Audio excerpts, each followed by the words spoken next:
E aí, gente, tudo bom? No vídeo de hoje a gente vai falar sobre como são as traduções da palavra história em quadrinhos em outros países, né? No caso, em outros idiomas, né? No caso, no Brasil, chamam as histórias em quadrinhos de gibi, nos Estados Unidos de comics, em Portugal de banda desenhada, bandas desenhadas, na França, banda desenhée, em outros países. Então o vídeo de hoje é justamente para falar de como a mídia, né, é chamada em outros países. Então vamos lá, roda VT. Mentira, não tem VT. Então para primeiro, né, vamos falar do Brasil, né? História em quadrinho, né, a gente conhece como história em quadrinho, e também é mais comum esse papelzinho aqui. É mais comum chamarmos as histórias em quadrinhos de gibis, né? Como eu falei no vídeo anterior, sem ser os vídeos das recomendações, mas de onde veio, né? Por que gibi? Eu falo a origem, né? Mas para quem não viu, volte lá para ver. Mas para quem já viu, resumiu rápido, surgiu numa revista do Roberto Marinho, né? Revista Gibi publicada pela RGE no final da década de 30, né? Mais ou menos em 39. A revista foi um sucesso absurdo e por conta disso a palavra, as histórias em quadrinhos ficaram conhecidas como gibi. Caso também que aconteceu na Espanha, né? Que foi a TBO, foi a revista TBO, e foi publicada em 1917, e ela ficou quase 90 anos sendo publicada. Era uma revista de vários quadrinhos, uh, né? E também tinha algumas atividades. Era meio que um suplementozinho também, mas era, ao contrário dos suplementos juvenis e outras coisas que tinham tantas atividades, anedotas, eram bem focado em histórias em quadrinhos, né? TBO. Também é como leitura, né? A gente pode ir no espanhol. Isso é espanhol da Espanha, na Espanha. Porque nos países latinos eles chamam outra coisa, são historietas, né? São historinhas na Argentina, no Chile, no Peru. Então, no México eu achei. Ah, eu esqueci, mas era Muñequitos. Mas eu fui procurar Muñequitos e não voltou resultados de histórias em quadrinhos, e sim bonequinhos de pano, mas também tinha outros tipos de bonequinhos, então eles chamam, no México, aparentemente, eles chamam os bonequinhos de muñequitos, muñequitos, com um ATD em cima do N. E a TBO, se você jogar TBO, é assim, são histórias bem super divertidas. Super divertidas mesmo. Foi publicado por uma editora bem grande na, na Espanha. Agora a gente vai para os países anglófonos, né? Estados Unidos, Canadá, Inglaterra. Comics. Por que comics? Eu acho um termo meio estranho, meio ruim, meio antiquado, talvez, porque a origem veio da Inglaterra, né? Que publicavam muitas histórias com imagens que eram cômicos, né? O termo cartoon vem desse tipo de arte na Inglaterra. Então, os comics veio de histórias de humor, né? Eram principalmente, majoritariamente, histórias humorísticas, né? Tanto que, se você joga a origem de comics, pela palavra, você vai ver vários registros de quadrinhos humorísticos, né? Vem mudar essa figura anos depois, com quadrinhos de aventura, quadrinhos de ficção científica, quadrinhos no ar. Tanto que, tanto que também teve revistas, né, chamadas de funnies, que na Inglaterra também você pode encontrar como funnies, né, as histórias de caráter humorístico. Nos Estados Unidos, não necessariamente os quadrinhos, né? Hoje em dia todo mundo já sabe disso, que os quadrinhos não são necessariamente voltados para humor. Tanto que tem vários tipos, né? De quadrinhos para criança até quadrinhos de putaria pesada. Tanto que nos anos 60, artistas, tipo Crumb, o Art Spiegelman, o Gilbert Shelton, fizeram quadrinhos também undergrounds, né, que eles chamaram de comics. Só que ao invés de ser S, que é grifado no inglês normal, eles usam X justamente para diferenciar. Então, quando você chega e lê algo chamado comics, você já é para você pensar que é diferente daquele tipo de quadrinho publicado na época no auge da censura, né? No auge da publicação do livro da Sedução do Inocente, né? Pelo Werthan. Então são quadrinhos com temas bem, assim, digamos, não convencionais para a família tradicional americana, cristã, aqueles valores bizarros, né? A família perfeita. Então tinha putaria, tinha consumo de drogas, xingamentos, ofensas religiosas, tudo no preto e branco carregado nankizão pesado, assim. Então, comics com X. Normalmente eles colocam underground comics, mas quando hoje em dia você já joga comics, você já vê o termo comics com X, você já remete no underground, assim, no independente, no subversivo, né? Na contravenção, na rebeldia, né? Contra os valores tradicionais e contra os quadrinhos que passavam por uma censura muito, muito, muito agressiva, né? Então é isso. Comics. Comics é uma palavra forte que outros países europeus, russo usa comics, grafia em cirílico. Na Letônia usa comics também, comicsy. Vários países utilizam, até a Alemanha, que tem uma palavra própria para quadrinhos que eu vou falar mais para frente, usa também o termo comics. Na Espanha, ao invés de tebeu, já usam muito nessas lojas, nessas comic shops, já usam mais o termo comics, né? Tá tendo uma padronização dessa palavra estrangeira, né? Então vários países só adaptam pro seu idioma, né? Comics, ou grifa com K, ou grifa com KS, mas comics é uma palavra forte. E vários países usam dessa nomenclatura, né? Mas surgiu na Inglaterra, isso no século... no comecinho do século XX, o finalzinho do século XIX. No finalzinho dos 1800, início dos 1900, assim, por aí. E é isso. Vamos para o próximo país. Deve ter dado um corte muito bizarro. Vamos ver na edição e quando esse vídeo sair, porque vai ser desse jeito. Vamos agora para a França. Franco-belga, né? Os países falantes. E também deve pegar um pouquinho no Canadá, né? Que tem parte francesa, né? A bande dessinée, ou conhecido como BD. Que são como os quadrinhos são conhecidos na França, Bélgica. Países falando do francês, Luxemburgo. Quem mais? Quais países franceses? França, Bélgica, Luxemburgo, Suíça, a Guiana Francesa, obviamente. Países que falam a língua francesa, né?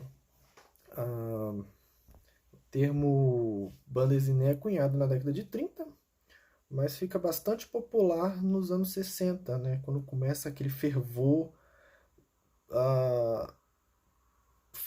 de publicação de quadrinhos, né? A gente começa... Temos Asterix e Obelix, temos outras coisas, Goscinny, Lucky Luke, Spirou, Fantasio, Marsupilame, os Smurfs, a gente tem Moebius começando os trabalhos, a gente tem Druillet, a gente tem Kaz, tem vários autores começando, então surge, há um fervor muito grande, caldeirão cultural francês, né, muito grande. A Bélgica também, diversos artistas fazendo quadrinhos, uma parte da Holanda também, mas tem um termo próprio que eu vou falar no vídeo também. E assim, nos anos 60 começa a ficar popular o bande dessinée, a BD, a famosa BD. Normalmente quando você joga bande dessinée, né, a banda desenhada, em português de Portugal, a tradução livre, né, bande dessinée nada mais que são tiras desenhadas, simples. Banda desenhada, em Portugal, né. E aí o termo, também na França, quando pega franco-belga, quando pega BD, a gente já remete à produção franco-belga. Já está forte o suficiente para ser cunhada como produção franco-belga.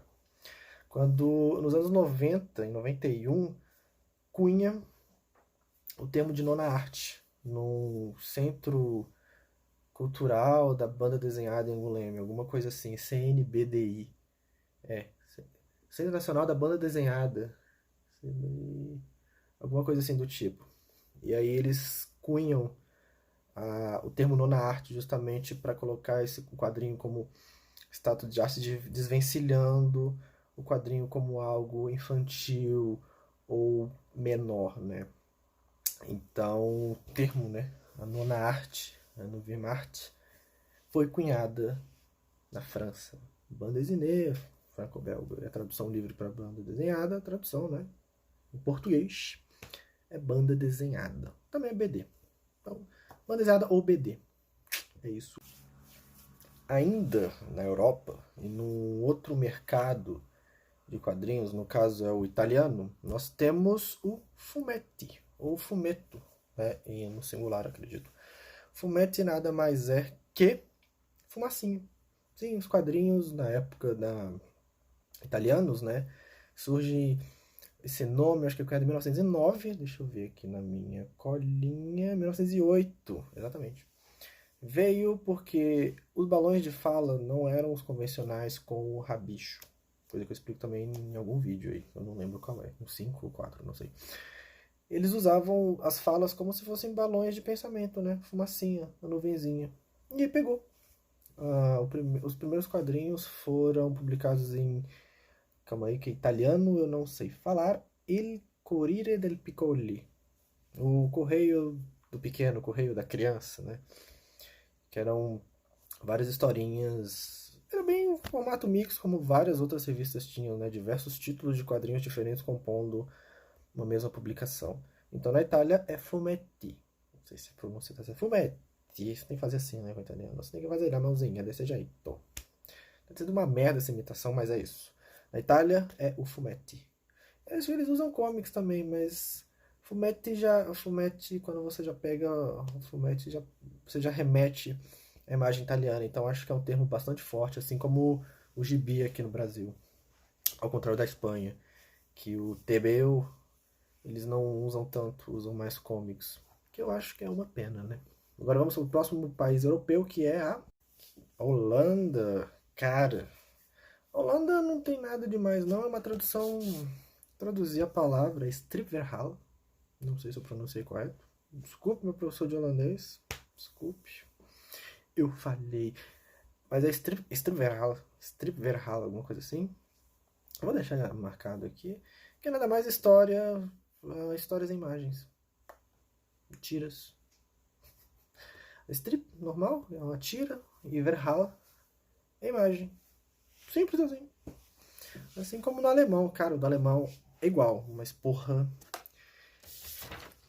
Vamos lá. Desculpe os falantes de alemão, os amantes da língua teuta, mas realmente é meio foda. É Bildergeschichte. E também é imagem, é história ilustrada. Não animada, né? Eu tinha falado no holandês que era animada, mas tipo, melhor. Imagem ilustrada. Na Alemanha eles usam comics também. Porque, né? Acho que por questões de economia na hora de você colocar nas gôndolas. Bildergeschichte. Desculpe falando do alemão. Eu falei, mentira, eu não falei porque eu nunca fiz alemão, nunca tive vontade. Os amantes da língua alemã, me desculpa, a língua legal, a língua aglutinante, massa. Eu falo mal do alemão, mas vou atrás do islandês, que é tão fodido quanto, né? Inclusive, mais um aqui do islandês é Minda Sogro. Ou Minda Sagar. Eu já vi letreiro chamado Take Minda Sagar, ou Take Minda Sogro. Que são, como o islandês é uma língua aglutinante também, assim como o alemão, a gente tem Mind e Sogur. Sogur, vamos agora entrar no processo de mini aula de islandês, tá? Desculpa jogar islandês, a mini aula de islandês aqui, mas é porque islandês é legal pra caralho. Então temos Sogur, que vem de saga. Sogur é a forma declinada, porque no islandês tudo declina, naquela bendita língua, puta que pariu. Tudo declina, ela muda de acordo com o tempo verbal ou o sujeito, sua primeira, segunda, terceira pessoa, ela vai mudar. E ela também correlaciona com a palavra anterior. E Mind é imagem. Então são sagas, histórias, imagens, histórias ilustradas. Que é igual ao do alemão, mas Minda Sogur, Minda Saga. Sogur é no plural. Minda Saga é no singular. Então é mais agradável que Bildungsgeschichte. É isso, vamos para o próximo, que agora a gente vai entrar na Ásia. Bem, agora estamos na Ásia. Eu vou focar mais em Japão, Coreia, Coreia do Norte, Coreia do Sul e China. Eu poderia falar dos outros, mas os outros usam comics também. Na Malásia usa comics, em Singapura usa comics, acho que na Indonésia também usa comics, mas na escrita deles, assim, acho que usa comics com K, assim como na Malásia, comics com K, na Filipinas usa comics com K, K-O-M-I-K-S, nas Filipinas, né? Vietnã, não sei. Hum, vou pesquisar e trazer aqui neste vídeo, não está na minha pauta. Vou pesquisar no Vietnã, porque o Vietnã é bem doido. Tailandês também, deve ter. Boa, vou colocar aqui, mas vamos falar do Japão, China e Coreia. No Japão, temos mangá, são dois caracteres mangá, significa desenhos irresponsáveis. O man, o caractere man, é responsável, o ga é desenho. E assim, ele pega, né, a língua japonesa pega os caracteres de escrita da língua chinesa, então a escrita do chinês, do japonês e do coreano é igual. Mas calma, do coreano tem um porém. Eles pegam os termos e adaptam para o alfabeto deles, o Hangul, né? Mas o Japão, a gente tem, antes do Hokusai, né, que é considerado o pai dos quadrinhos, né, o pioneiro dos quadrinhos, tanto que mangá, Hokusai mangá, tem um termo próprio, né, do mangá, que é o Hokusai mangá, que é esse mangá feito pelo Hokusai. O... Veio antes do Hokusai, no final do século XVIII, 1700 e pouquinho, o Hokusai de 1816, isso. No finalzinho do século XVIII, cunham, né, o termo mangá, mas com o Hokusai tem uma explosão doida, né. Acontece algo similar na China também, mas bem depois. Na China foi em 1925 pelo Feng Zikai. Que, cara, o Feng Zikai fazia umas paradas muito fodas. Mas enfim, vamos voltar ao Japão. Logo chegou na China e falamos de Feng Zikai. E aí, no Japão ficou famoso por conta do Hokusai. Simples assim. Mangás são desenhos irresponsáveis. Agora a gente chega na China, que é o manhwa, né? M-A-N-H-U-A. Manhwa. Que foi a mesma história, né? No Japão. E torna-se popular com o Fenzikai, que existe o Manhwa de Zikai, né? O Fenzikai Manhwa. Isso em 1925. O Zikai fazia bastante obra, bastante quadrinho com teor crítico e político. Agora vamos para a Coreia do Sul, né? Que temos o Manhwa, que é o M-A-N-H-W-A, que também veio de mangá, né? Só que temos um problema. Por conta do domínio japonês no território coreano, eles foram impostos a usar esse termo. E acabou pegando eles, depois da derrota do Japão na Segunda Guerra e o Império Japonês é destruído, é dissolvido, né? Temos adaptação, o Hangul volta com tudo. Não sei como que era, se o Hangul foi abolido. Provavelmente acho que deve ter sido algo assim, porque todo domínio de um país com outro, eles têm que ter um apagamento cultural, histórico, social, né? Então não duvido que tenha tido uma certa tentativa de apagamento do alfabeto coreano. E aí, o manhwa veio do mangá por conta do domínio japonês, porque tem um termo próprio da Coreia do Sul que é chamado de manhwachaik, né? Não sei como se pronuncia certo. Enquanto na Coreia do Norte, eles falam como Gurinchek, né, que surge nos anos 70 na Coreia do Norte pelo Kim Il-sung, que é o pai do Kim Jong-un, né? Ele cria esses quadrinhos propagandistas, né, extremamente propagandistas da filosofia Juche, né, lá da Coreia do Norte, né? Que, por incrível que pareça, é muito bom, porque é super, hiper, mega bem desenhado. Sério, você vê umas fotos assim, eu vou colocar aqui. É incrível. Os desenhos são bem realistas mesmo, assim. Essa é complicadíssimo para conseguir, mas tem vídeos no YouTube mostrando como que eles compram esses quadrinhos lá. Tem as banquinhas de jornal e tudo mais que tem esse tipo de livro lá, né? Um quadrinho propagandista, né? Assim como tem nos Estados Unidos com soft power que a gente recebe e ingere com uma ferocidade tremenda, né? Esse tipo de quadrinho ideológico soft, liberdade e tudo mais.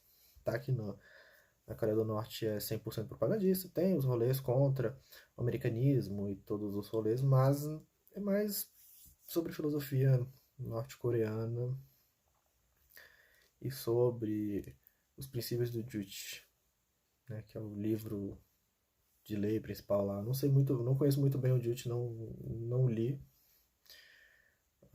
mas é isso.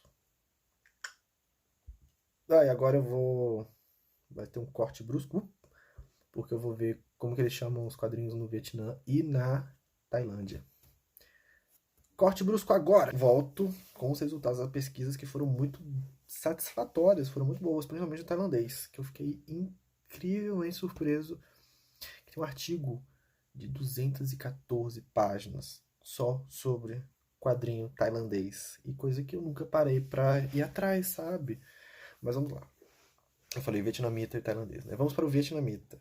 Agora estamos falando de línguas que eu não tenho contato absolutamente nenhum, fora os filmes, né? Tailandês, principalmente pelo Apchapong. Mas vietnamita, putz. Então vamos lá. Vietnamita eu não achei muita coisa porque saíram sites com quadrinhos digitais, dito webtoons, que são muito populares na Coreia do Sul. Webtoon. Tanto que webtoon pode ser sinônimo de manhwa na Coreia do Sul sem problema algum. Então vamos lá. Nós falando de vietnamita, sei que tem algum, me desculpe, mas Truy Tra. T-R-U-Y-N espaço T-R-A-N-H. Eu vou colocar grifado aqui algumas imagens e tem coisas legais. Não apareceram tanto resultado. Infelizmente, apareceram 97 resultados que o Google me deu. Muitos sites em vietnamita. Então fica difícil. Mas é interessante de se pesquisar. Mas o da Tailândia, porra. O da Tailândia me deixou surpreso para um caralho. Vamos lá. Eu vou usar a colinha aqui. Então a gente tem. Vamos aqui fazer um contexto. Um pequeno mapa histórico, né? Na Tailândia, no século XIX, tinha muitas artes para representar o folclore, histórias de fantasmas. Os filmes de terror tailandeses são muito bons. Aquele espírito, a morte está ao seu lado do fotógrafo, que tira foto e nessa foto aparece fantasmas. É da Tailândia e, putz, é um dos filmes de terror que eu mais gostei, de ser bem feito e até dá medo em algumas cenas. Coisas que os japoneses não conseguem fazer muito bem, apesar de ser bem tenso o clima do terror japonês, e que o americano não consegue nunca, porque é só jumpscare, susto, susto, susto, tenha medo. Tenha medo instantâneo, pá! Ah! Pô, seria louco quem colocasse um bicho dando susto assim, tipo agora. Mentira, não tem, porque eu respeito você que está vendo o vídeo, que pode ser cardíaco. É importante. Enfim, vamos lá, o mapa, pequeno mapa tailandês, a gente falou desse tipo de publicação, de fantasmas, folclore, etc. E a gente vem com a pronúncia, desculpe, mas é o Paplor, que são desenhos satíricos. Um adendo do vietnamita. O termo, a tradução é história desenhada, história ilustrada. Como sempre. Na Tailândia eles usam muito comics. Não como comics, não, cartoon. Adaptado no idioma deles, né? Cartoon.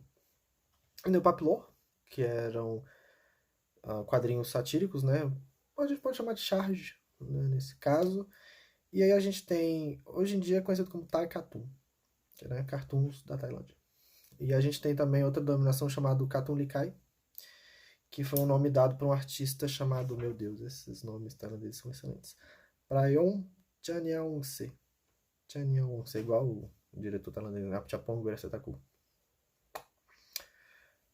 Então é isso, cara. Esse artigo eu vou até colocar link desse artigo de quadrinhos tailandeses, porque é muito legal. Porra, e é bem ilustradinho. Tem muita imagem. É riquíssimo. É riquíssimo. Muito obrigado, vídeo. Muito obrigado você, apesar de você não ter sido uma influência muito grande assim. Minha cabeça que falou assim, porra, quadrinho tailandês, eu tenho que ir atrás. Por que não? E deu resultado muito bom. Temos aí leituras, mais leituras, nessa quarentena de quadrinhos. Só quadrinhos tailandeses que eu nunca parei para ler. E tem artes. Enquanto eu tô falando isso, provavelmente vai estar pipocando de arte, porque eu vou colocar muito, porque tem desenhos incríveis. É igual quadrinhos filipinos, que são muito ricos. Tem desenhos incríveis. E quase não se fala. É só Japão. É só agora Coreia. China. Cadê quadrinho chinês sendo publicado no Brasil? A figura. Eu sempre falo a figura nos vídeos, né? Porque a figura é uma editora maravilhosa. Um beijo, Rodrigo Rosa. Que traz quadrinhos incríveis. Inclusive tem de uma artista chinesa que é muito legal. A arte dela é maravilhosa. Tem muito quadrinho europeu, argentino, tem muito Osterheld, Breccia. Breccia, porra. Breccia tem uns montes, né? Agora vai ser Torpedo, do Abuli, do Jordi Bernet, enfim. Mas figura uma editora muito boa. Entendeu? Falta, né? Quadrinhos da Malásia que tem, que acho que aqui no Brasil chegou a sair alguma coisa, não sei o que, boy, que é malaio. Saiu um gibi de Singapura, que é a vida de Charlie Chan Chai pela Pipoca e Nanquim. Então, assim, tem produção, né? Africanos na Nigéria usa comics, né? Tem, infelizmente também na África tem muito país que eles usam os termos dos colonizadores, né? Na Costa do Marfim eles usam bande dessinée, etc. Mas assim, tem quadrinhos incríveis na Ásia, que não chega aqui justamente também por dificuldades idiomáticas e mercadológicas, né? Mas com o avanço da internet, traduções nesses fóruns, esses sites de webtoons, volta e meia aparecem algumas coisas legais traduzidas em inglês, infelizmente ainda em inglês, que podem passar por uma tradução em português. Eu mesmo traduzo uma sul-coreana chamada Helper. Meio parado, porque eu uma preguiça do cão, mas já traduzi uns 6, 7 capítulos, assim. Porque é legal você trazer, dar essa oportunidade para o público brasileiro poder ler esse tipo de material que dificilmente chega aqui. A Conrad chegou a publicar alguns mangás, Coronel Chonchu, Angry, entendeu? Então tem material. Então é isso. Um abraço muito carinhoso, fiquem com Deus e até segunda.